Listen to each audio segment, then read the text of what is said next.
So you're really just training yourself to step into greater leadership when you focus not only on the very, very concrete goal, like the very concrete outcome of the project, but the bigger why behind the project and how it fits into the bigger picture goals and activities at your company. If you have a clear understanding of how this project fits into the bigger picture, you will be more equipped to solve those things. You will not need to always go to leadership and go to your boss and say, help me with this.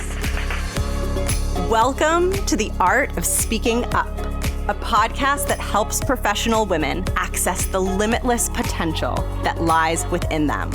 I'm your host, Jessica Guzik, and my mission is to help you find that spark inside you that has the power to transform your career in ways you may not have thought possible.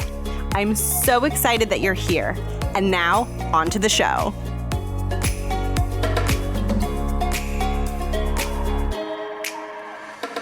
Welcome to part 2 on this mini podcast episode series, all about managing up and scoping projects and stepping into that higher level of leadership when you are asked to do a project that is big or complicated or highly cross-functional or just new, and you want to make sure that you are doing an excellent job and showing people around you that you have what it takes to thrive and over-deliver even on a complicated, challenging project at work.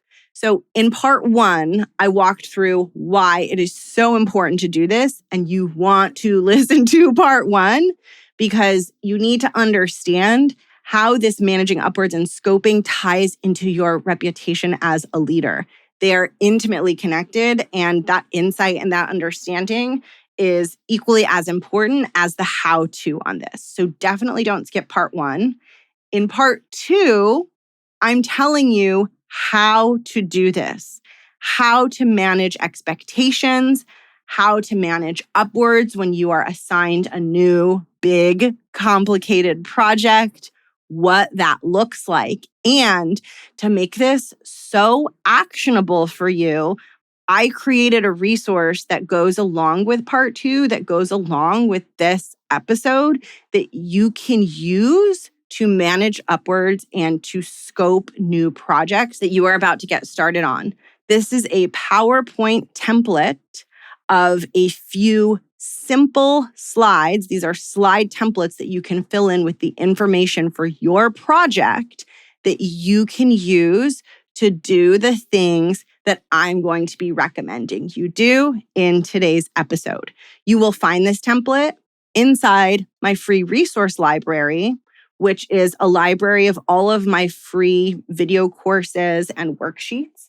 And you can access it at the link in the show notes or by heading to jessguzikcoaching.com/free resources and signing up for the free resource library. And this episode will help you understand what is in those templates and how you want to be using them. So before I dive in, let's align all together on the goal of managing upwards and slowing down to scope out your projects before you dive into them. And again, if you want more context on this, listen to part 1. But the goal is when you are assigned a project, your goal is to slow down and clarify the timelines, the goals, how the project is going to be executed. Your goal is to slow down and clarify all of those things before you dive into the actual execution of the project. The reason you're doing that is it avoids miscommunication around the expectations of what your boss or leadership at your company wants or expects from you when it comes to that project. It also demonstrates an enormous amount of leadership. So when you get asked to do something and you circle back by clarifying exactly what you're being asked to do, exactly how you're going to do it, and exactly what it's going to look like, that helps your boss see that you have it handled. You are not just mindlessly executing it, but you are deeply thinking about it. You are leading through it, and they can put their foot off the gas a little and let you take the lead. It shows leadership.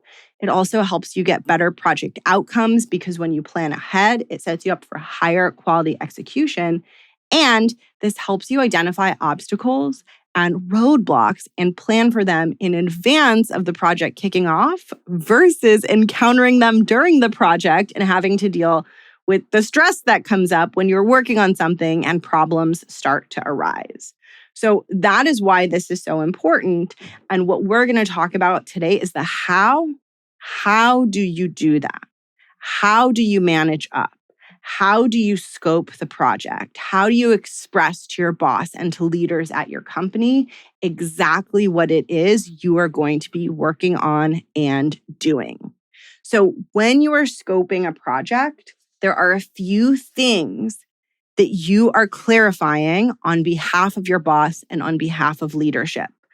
I think we sometimes think it's their job, it's my boss's job to tell me what to do. It's my boss's job to understand what it is I'm supposed to be doing. Even though that to a certain extent is true, I want you to take on that responsibility. I want you to make it your job to understand the goal of the project, to understand why it's important, right? I want you to take full ownership of it only because that is what's going to benefit your career. And the more you do that, literally, the more you're going to get put on high quality, important projects and the faster you're going to get promoted.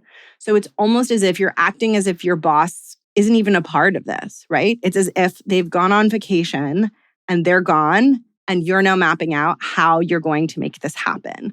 All of the initiative, all of the scoping, all of the decisions are being made by you. Now, of course, you're going to share them back with your boss, but you're the one initiating, right? You're the one taking on the leadership of deciding what this project is going to look like. So when you're scoping your project, here are the things that you want to be outlining and communicating back to your boss. And these are the things that you will find in the PowerPoint template that I mentioned, right? So it's a series of PowerPoint pages that walks through these things that you can literally use to take this episode and apply this to the work that you do. So the first thing that you want to share back in your scope is the goal for the project. You want to share back what is the goal.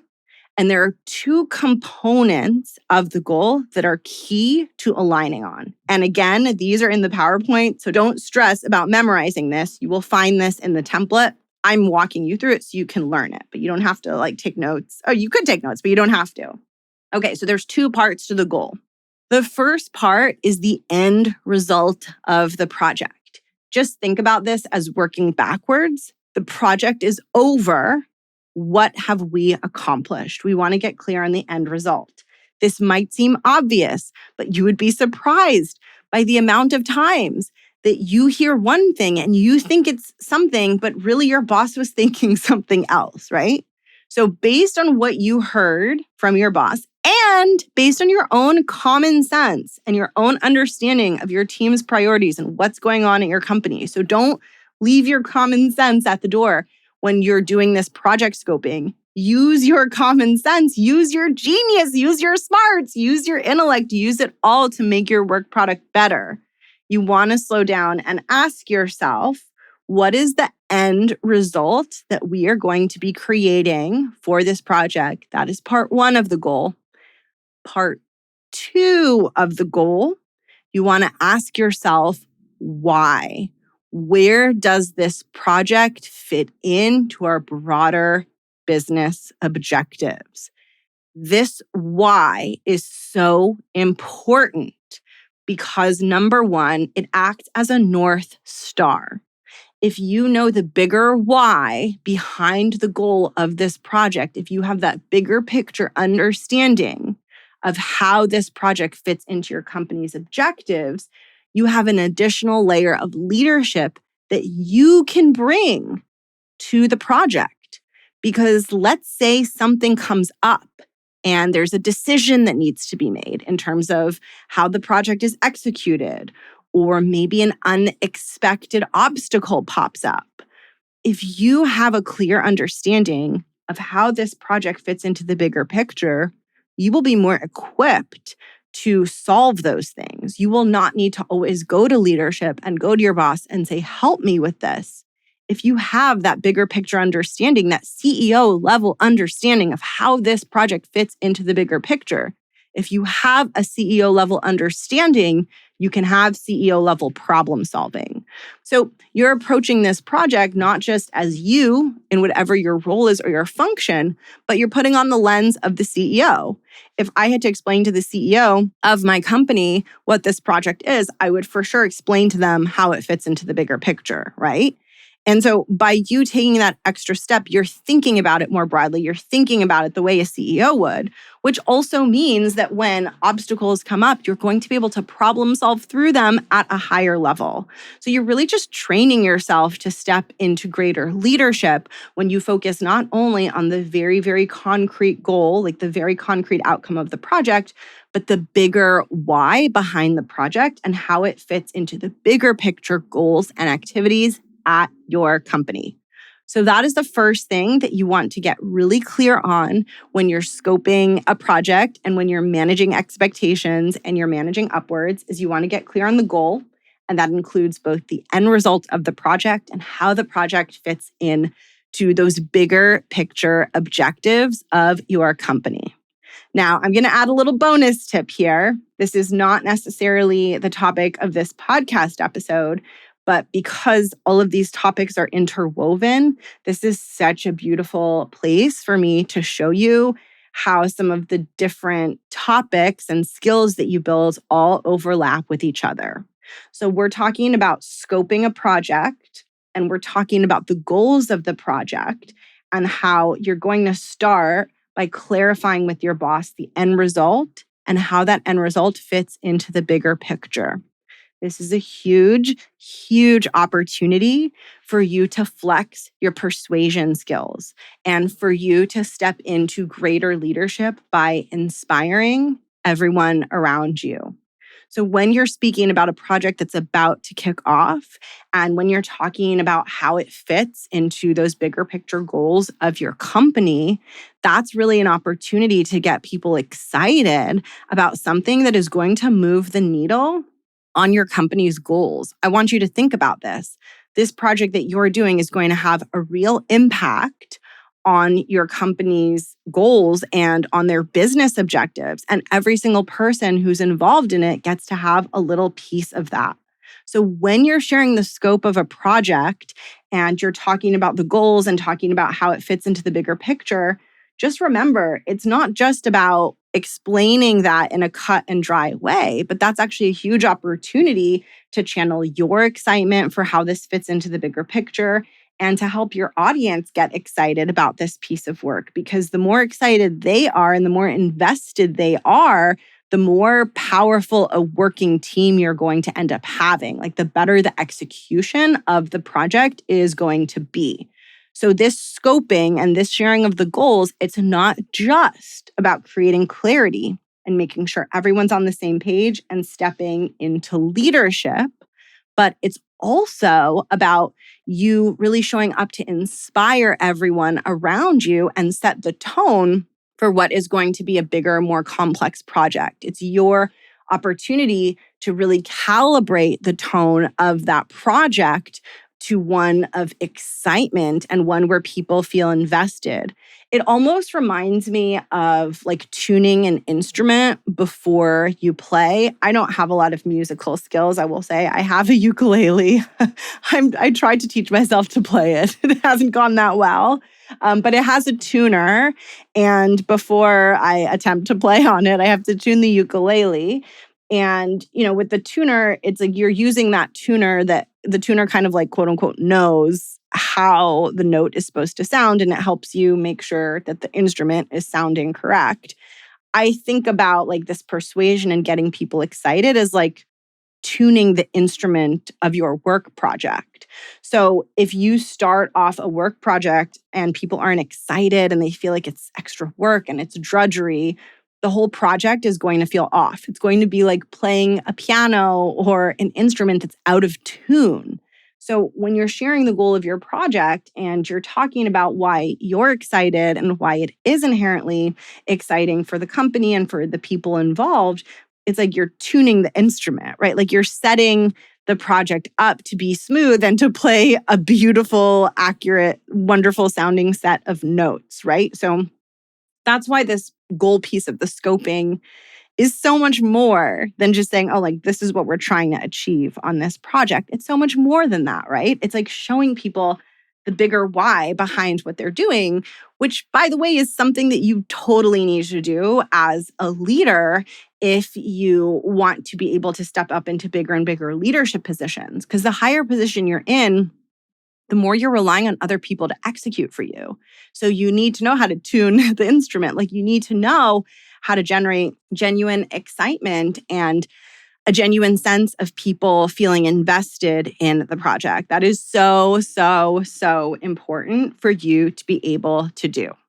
Okay, that was the first thing with scoping, which is just clarifying the goals of the project.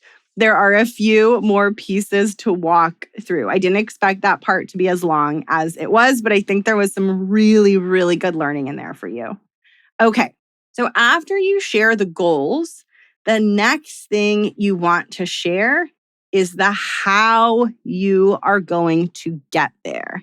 How are you going to make that goal come to life? And I recommend sharing this in terms of a phase timeline with checkpoints and milestones connected to each phase of the work.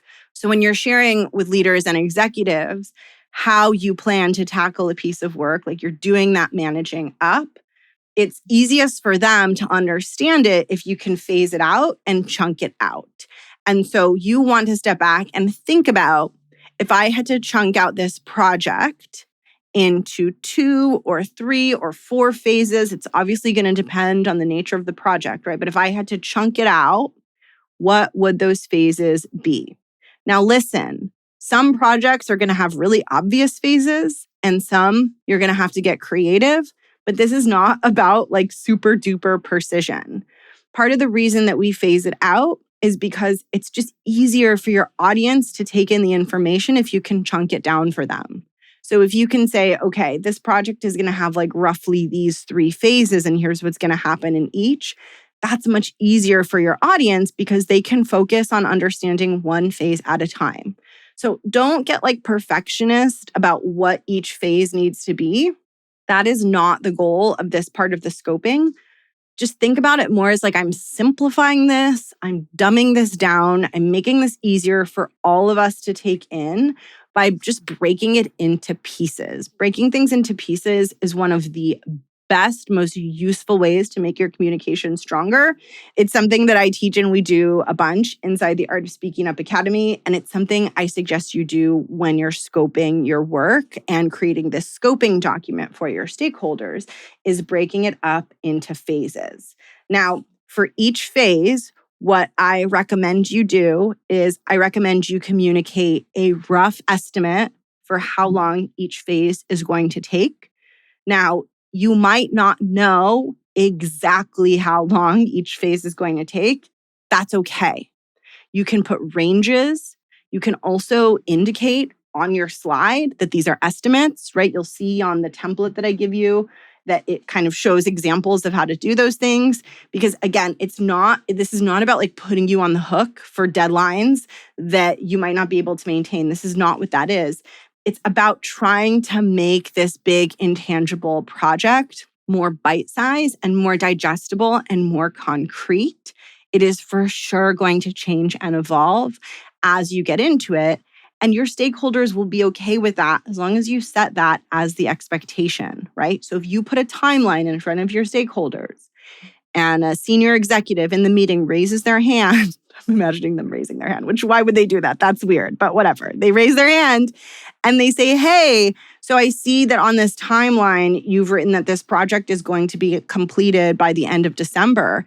Does that mean that I can assume that in January, then my team can start working on this other thing that's dependent on your project finishing, and I can go ahead and confirm that for my team? I would say back to that stakeholder, I would say, this is our best estimate based on what we know so far. However, we're planning to iterate on this timeline as we get deeper into this project. So at this point in time, I wouldn't recommend making it official for your team, but what I can tell you is that as we get deeper into the project, we're going to have a clear understanding of how closely we'll be able to align against the timeline, and I will let you know as soon as that end date is finalized and set in stone. I wanted to get dates out here for us so that we have a general sense, so that we're working with something in this initial scoping discussion. And I'll follow up with you with more set in stone dates once we are confident that we are going to hit those milestones, right? So it's like you get to control what you're promising to other people. You get to stay in leadership on this. It's your project. And so that's an example of like how you would approach it from that energy of like, it's your project and you're staying in leadership. And this timeline isn't to put you on the hook for deadlines and stress you out, right? This timeline is your best attempt at making something big and complex more bite-sized, understandable, and concrete.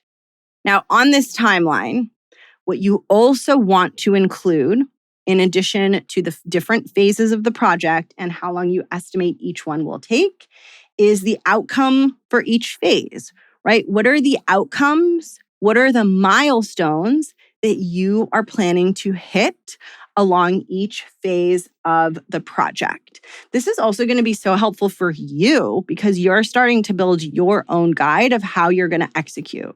So you'll find that the more you do this, the more clear and the less stressed you feel going into these projects, right? Because for each of the phases, you know exactly what you're delivering on. So you're not just doing your boss and leadership a favor by mapping this out, you're doing yourself a favor by mapping this out. Okay, now once you have the phases and the estimated timelines and the milestones and accomplishments for each phase, the other piece that you want to add to this is who's involved in each phase, right? So what teams are going to be working on what phases? You might have different teams plugging into different phases of the project. You might have pretty much the same cross-functional working group for the entire time, but especially if this is cross-functional, especially if lots of different resources will be involved in this project, you want to make it really, really clear who will be involved when. I mentioned in part 1 of this 2-part episode series, I mentioned that part of the purpose of this scoping and this managing upwards is so that you can avoid obstacles.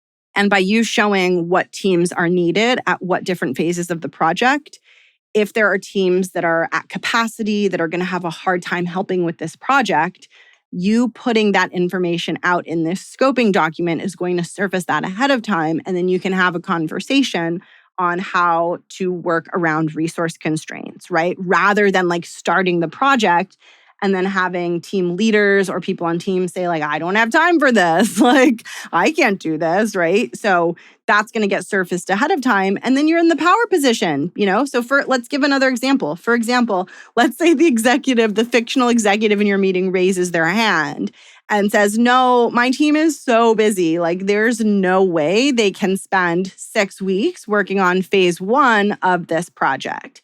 You can say, okay, great. It sounds like there's a capacity constraint, right? It sounds like our resources are pretty stretched. Why don't I walk you through what we're trying to achieve in phase 1? We can talk about how to get there. We can talk about how your team's resources are currently allocated, and we can find a way to work with all of the different constraints, ideally, to get this project kicked off and to get phase 1 going, right? Again, you're in the power position. You're the leader. You want to have that confidence of like, no problem, I will get us a solution to fix this.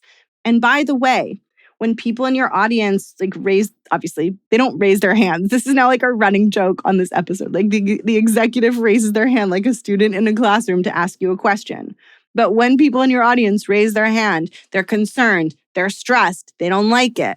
It's so important that in your response, you don't mirror back the stress, right? So if a stakeholder says, my team is too busy, or a stakeholder says, no, we can't do it this way. Like whatever it is they say when they raise their hand, if they're giving off vibes of stress and anxiousness, you don't want to deflect anxiousness back to them, you want to give off vibes of, cool, we'll figure this out. Let's figure this out, right?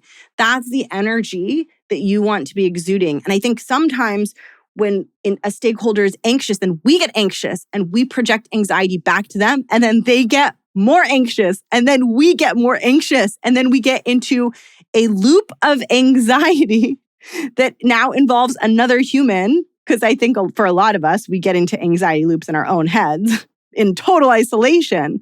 But then you can also get into one with another person where you're both escalating each other's anxiety. And it is so important that your presence, your energy is not reflecting back that anxiety, but is reflecting back a confidence and a certainty that a solution will be found. Because that certainty and that confidence helps de-escalate your stakeholders' anxiety. It's going to help them be much more open to being flexible and saying, well, okay, maybe I can free up one person on my team to help you, right? But if you reflect anxiety back to them and you're like, oh no, well, you wouldn't say it that way, right? But like they might sense it through your energy. It's a lot less likely then that they would come back to you and say, oh, well, maybe I'll compromise, right? So that's just a little, again, bonus tip on this, because like I said, so many of these topics are like interdependent and woven across one another. Okay, so you have your phases, you have the timelines for each, you have the goals and the milestones for each, you have who is involved in what phase. The last thing that you want to make sure to include are the checkpoints along the way. So at what point are you going to be checking in to share updates and to share progress reports and results and things like that with stakeholders? It varies project to project. Maybe you're working on a project where you're only going to check in when the entire project is done. But maybe you're working on a really big project that's going to be having regular check-ins every month, or maybe at the end of phase 1 and the end of phase 2 and the end of phase 3. So you want to scope out how often you'll be checking in. This is very important because leaders and executives have drastically different expectations for what this should look like. And there's going to be some projects where they don't want to be super involved and you can just run with it on your own. And there are going to be others where they are going to want to be more involved. Now, when you're setting this cadence of check-ins, you want to use your best guess as to what you think is best for the project. But you also want to get a temperature check with them of, is this something where they're going to be feeling anxious if they're not really a part of it? And is this something where it's seeming like, for example, let's say you share the timeline with them and let's say it's a 3-month timeline and there's a midpoint check-in with your stakeholders and then just a check-in at the end and they're seeming anxious. One thing you might consider is saying, hey, as we're talking about this, I'm wondering if we might want to have a higher frequency of steering committee check-ins. What are your thoughts on, instead of just having the midpoint check-in, what are your thoughts on having 2 midpoint check-ins and checking in once every 4 weeks? So you really want to be paying attention because these check-ins are the key place where leadership and stakeholders are going to be a part of the work. So you want to notice how they're responding and make sure that the cadence that you're building is the cadence that they want to be involved in. So that brings us to the end of how to apply this process of managing upwards and properly scoping a new or complicated or big piece of work or project that you are about to embark on. And I know that this was kind of a detailed episode in terms of me walking through a lot of steps and a lot of tactical things. That is why I think the supplemental PowerPoint template is going to be really, really helpful for you, because basically it includes everything that I walked through in PowerPoint form, and it's filled out as an example project. So instead of giving you a blank template where you have to stare at a blank page and be like, WTF, how do I fill this out? It's actually filled out as if it was like a fake fictional project so that you can see exactly what this looks like. You can then take what's filled out in it, delete it, and put your project inputs into it. You can grab this resource and grab this PowerPoint template inside my free resource library if you click the link in the show notes, or head to jessicasaccoaching.com/free resources. Sign up for the free resource library, and you will find this under a section called templates. there is a new section in the free resource library called templates, and that's where you will find the template that goes with this episode so that you can take this, you can remember it, you can apply it. The last thing I'll say here, which is something that I said in part 1, which is that the point of this is for you to act and look like a leader. So in the end of the day, what I'm sharing with you here, it's not about all the steps. It's not about the template, although that's going to help you, but it's about leadership. That's what I want you to see. I want you to see that bigger picture because I want you to be thinking of yourself as a leader. Well, as a leader, of course, I'm going to spend time scoping this project. Of course, I'm going to align with my stakeholders and executives. Of course, I'm going to come in with this perspective on what this should look like. When you see yourself as a leader and you start acting like a leader, you become more effective in your job and you feel way more confident. And that's what I want for you. I don't just want you to have the perfect document for scoping your work and managing stakeholder expectations. I want you to feel amazing. I want you to feel like you've got it, like you know what you're doing, like you're stepping into leadership, like you're taking up all of the space. And so my hope is that you will use these episodes and this template resource to help you do that. Like I said, you can grab the template by heading to jessguzikcoaching.com/free resources and getting access to the free resource library. And before I close out this episode, if you found this helpful and if you learned something, please share this episode series with a friend who is equally ambitious and who would benefit from learning this information. I so appreciate it when you share the show, and it is super helpful for the person that you share it with because they get access to all of these resources they might not have known about otherwise. Thank you so much for being here. I had so much fun recording these, and I will catch you in next week's episode. Bye.